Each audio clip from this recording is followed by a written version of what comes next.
Hi everyone, today I wanted to talk about the art I've been making over the past 6 months in Fodder School 5. So what is Fodder School? Fodder School is a mixed media online course that goes for the entire year, and every month we have different teachers who teach us different strategies for creating colorful papers and different types of prints, and then we use those prints and papers in creating projects. And so this is my third year doing Fodder School. And at the very beginning of Fodder School this year, the first month we started with Fodder Challenge, in which we created about, I think, 10 or 12 different projects. The first project we created were these alcohol ink papers, and then we cut them into shapes.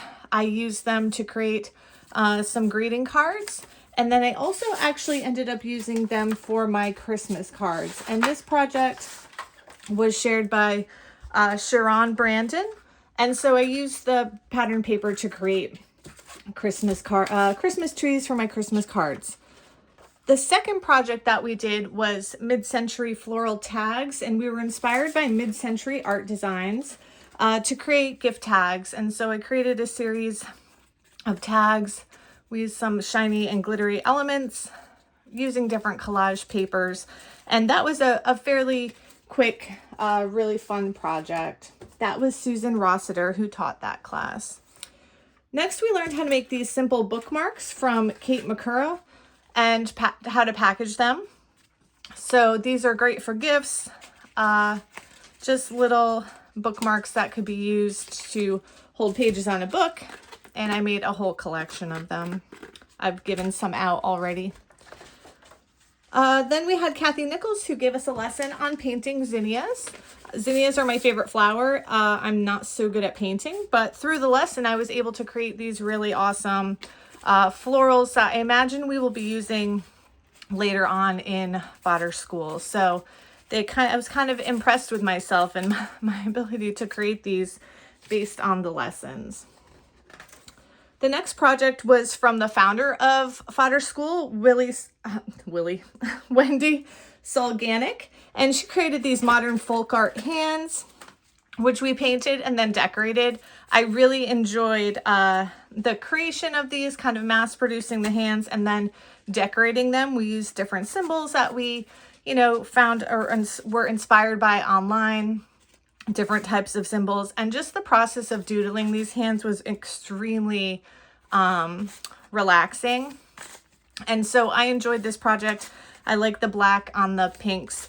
Fodder School has taught me a lot of different mark making techniques, which I've found useful in all different types of art that I create, and also how to work with color.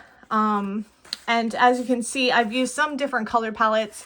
I don't stick to one color palette throughout my projects, but rather kind of look at the project and what we're creating and try to figure out what I think the colors that I typically use, what would work best for that project.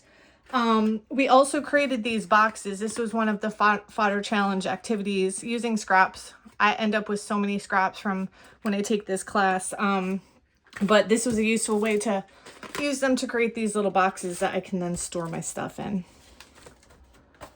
And finally, Arlena Blanchard taught us how to make these Fodder Clusters. So again, I do end up with a fair number of scraps just from all the different projects, and I have a real problem with hanging on to those scraps. So this is a great way to kind of take those scraps. She gave us lots of little lessons on different ways for arranging things, how to kind of develop these types of scrap clusters in bulk, and then also different attachment techniques. So that was really useful for figuring out how to create these types of scraps. And so then it turns what was a useless or semi-useless scrap just hanging around on my desk into something that is a less useless scrap that I could put into some other type of project. And I actually did incorporate them into different projects. So that was the Fodder Challenge. The very first lesson in actual Fodder School, which was in November, it was again Arlena Blanchard, and she had us create a container, and then she showed us different techniques for creating these little cards. So instead of making like a journal, we made these cards and we had a box to put them in. So There were a variety of different techniques. I tried to keep, sorry, the camera is going to move, some consistent elements throughout. Like I said, this was a color palette that I use a lot, which is the shades of pink. And I incorporated lots of hearts and flowers into these projects and some bugs to create consistency. But it was a great, again, lesson. She's really good at teaching how to layer things and detach things in different and creative ways. And she, like I said, she showed us several different techniques. So that was a really fun project. In November, I can see myself continuing to build out from what she taught us into different lessons. Then the color scheme really took a different turn for me because we created these chunky quotes with Sharon Brandon, and she had us create these little canvases. I think hers were bigger actually, but these were the size of canvases that I had. So I created these tiny little canvases with some collaging, some painting, and these are going to be great gifts, I think, probably to give to some college kids when they finish up their first semester here. So these came out really cool. Again, it was learning the techniques to create some of the elements that go into these projects and creating the different papers and textures and colors, and then building out the project. And that's the general format every month of Fodder School. Again, then I really changed up the color palette that I was working with. In January, Jane Chip had us create lace-inspired bundles. So she did a lot of work with lace and looking at lace patterns. I don't have a lot of lace. If you watch the other videos, a lot of other students, I'm sure, used actual lace. I don't have any vintage lace, so I did what I could to sort of recreate the effects of lace. I also don't have a huge vintage photo collection, which is something else that we drew on in that class. So I printed some different vintage looking images and then tried to make them look vintage. So lots of different, again, techniques for working with photos, working with papers, working with creating these more antique looks out of the papers. And I created some really cool pieces. A lot of people ask me, all right, so you created all this stuff, what are you going to do with it? And I honestly don't know the answer to that question either. But these things reappear in other pieces of art, in art journals that I create, in cards and things that I send to people. So for me, it's a lot about the process of creating and not so much as what I'm going to do with the end product. February, we worked with Kate McCurra, who is a fabulous teacher and a really incredible artist. It's been amazing taking Fodder School alongside her over the past couple years because it's great to watch her work and the ways it's evolved. I'm really inspired quite often by the projects that she creates in this class. So she had us create some different pattern papers. Actually, we carved some stamps, which I don't have right here with me, but they came out pretty cool. And then we created postcards with birds. So these, again, is something that I probably will mail out to friends, just have on my desk in case I need to send somebody a note. But I really love the way that the birds turned out. I love the patterns on the back that Kate really guided us in how to create these compositions that felt balanced and colorful, but didn't take away from the birds. And she had a lot of strategies for getting the birds to kind of stick out on the page. So that's another project that I really loved, and I know that I will use those pieces.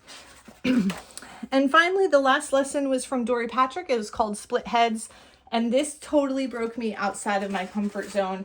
At first, I was really resistant to doing this project, and this is something I've found in Fodder School throughout the years, is that the projects where I feel the most resistance are often the ones that I enjoy the outcome the most at the end. So we were working with faces, which is not something I'm comfortable with. I'm not very good at drawing, but I pushed myself, and the image that I used, I was inspired by Yayoi Kusama, and so I sort of drew her. I drew from an image I found on the internet, and then Dory Patrick walked us through the process of using colors in a way that is really uncomfortable for me, and really bold designs and that kind of thing. But the end result I really love. I made 4 of them that are in various states of completion, but I think I actually might frame 1 or 2 of these and hang them up in my house. They're really weird, but I think they're also really, really fun. And that was a project that I really enjoyed. So that's been the first, I think, 6 months of Fodder School. We have 6 more months to go. So I hope to come back and talk about those projects at the end of those 6 months. But overall, Fodder School has been an incredible experience for me. The format of having a different teacher each month, different inspiration, learning about different artists' creative process and where they draw their inspiration and how they get their ideas, how they work through different design challenges. I've learned about so many different materials and how to use them in my artwork, so many different strategies for creating color and pattern on paper, for cutting and attaching things. And it's just really been, these past 3 years of doing this course have really been fulfilling. So if you're interested at all, I encourage you to check it out. And thanks for being here. Thanks for watching the video today.